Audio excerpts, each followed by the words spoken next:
Olá, vivedor!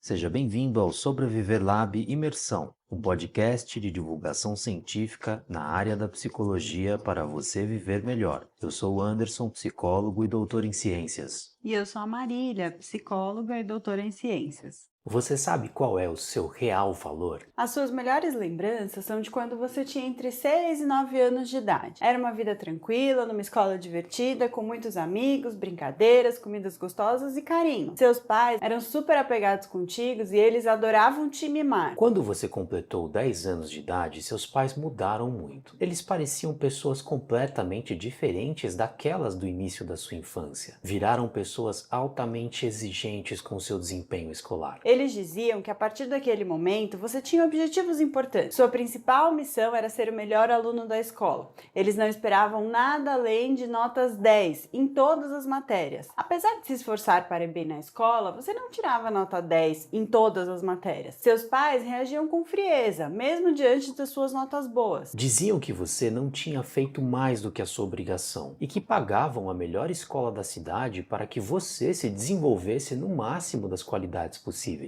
Era uma tradição familiar. Os anos passavam e você se esforçava cada vez mais para tirar 10 em tudo, mas nem sempre conseguia. Por isso, seus pais sempre faziam críticas com o seu desempenho e você se sentia cada vez mais inseguro. E assim foi durante a sua infância e adolescência, um período de cobranças constantes. A sua sensação era de que seu comportamento nunca estava bom. Quando você se apaixonou pela primeira vez, aos 16 anos, foi um período difícil. Você gostava muito daquela pessoa, mas não se sentia à vontade para ficar com ela. Apesar da pessoa corresponder a seus sentimentos, você não reagia muito bem aos elogios. Às vezes, você até achava que era mentira, só para fazer você se sentir melhor. Seus pensamentos sobre si mesmo eram sempre negativos. Você sentia que não era bom em nada e que ninguém poderia gostar de você. Esses pensamentos foram se fortalecendo durante toda a sua adolescência. Foi difícil escolher a faculdade por causa da sua insegurança diante das possibilidades. Você acabou entrando no curso que seus pais indicaram, afinal, eles sabiam que era o melhor para você. Mesmo sem gostar muito do curso em que você entrou, era muito difícil dizer isso para qualquer pessoa. Essa dificuldade de expressar seus sentimentos era muito evidente. Na faculdade, a sua impressão era de que todas as pessoas eram melhores do que você em alguma coisa, e você se comportava como se fosse uma pessoa inferior quando se relacionava com os colegas. Havia de vez em quando uma ou outra pessoa que se aproveitava da sua postura de inferioridade para fazer você trabalhar para elas. Assim, você era o responsável por arrumar os materiais necessários para os trabalhos, criava as nuvens para que todos acessassem os materiais indicados pelos professores, adiantava ao máximo os trabalhos em grupo, mesmo com medo de ser criticado pela qualidade das suas pesquisas. Enfim, você fazia de tudo para que as pessoas te dessem um pouco de aprovação. Às vezes, isso até te fazia se sentir melhor, apesar do seu esforço desproporcional. As coisas começaram a melhorar quando você finalmente procurou ajuda de um psicólogo. Isso só ocorreu porque seu último relacionamento amoroso não deu certo por causa da sua baixa autoestima e você ficou muito triste por isso. Além disso, na mesma época, você perdeu seu trabalho porque sua postura de baixa autoestima começou a fazer com que você não executasse as tarefas requeridas pelo seu chefe, porque você tinha medo de errar e se sentia incapaz de realizar a função. O psicólogo te ajudou a entender que você precisava desenvolver o seu autoconhecimento. De onde você veio? Quais experiências você viveu até aqui? Quais delas contribuíram para formar a pessoa com o complexo de inferioridade que você tinha? Isso tudo foi importante para você perceber que não era uma pessoa insegura desde pequena. Você não nasceu desse jeito, então tinha solução. Então, você começou a planejar mudanças. Seu foco era naquilo que poderia mudar e não nas coisas do passado. Talvez seus pais tenham contribuído para que você se sentisse inferior, mas o importante era pensar dali para diante. Por isso, parou de remoer as causas do passado, porque você não poderia viajar no tempo para mudar o que passou. Você começou a valorizar seus pontos fortes e aceitar a existência dos fracos. Isso te ajudou a planejar as mudanças necessárias para melhorar os pontos fracos. Começou expressando suas necessidades, sentimentos e pensamentos quando necessário, sem ficar guardando suas angústias bochechas no seu peito. A sua confiança começou a aumentar depois dessas mudanças. Então, você começou a dizer não para as pessoas quando sentia que a sua boa vontade estava sendo abusada. Além disso, você começou a ter uma visão mais positiva da vida, enxergando as dificuldades como oportunidades de aprendizagem. Copo meio cheio e não meio vazio. No final dessa jornada, você percebeu que as suas inseguranças estavam sendo supervalorizadas. Você aprendeu a viver os fracassos que ocorriam no caminho, sendo tolerante consigo mesmo. Todos fracassam em algum momento, inclusive as pessoas bem-sucedidas. O problema não era o fracasso, mas o que você fazia com ele. Em vez de se concentrar no fracasso, você aprendeu a se levantar, sacudir a poeira e dar a volta por cima.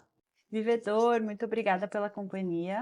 Se esse conteúdo foi inspirador e você conseguiu aprender, compartilhe com outros vivedores e junte-se a nós para viver melhor, um pouco por dia, todos os dias. Até a próxima, porque o conhecimento é infinito.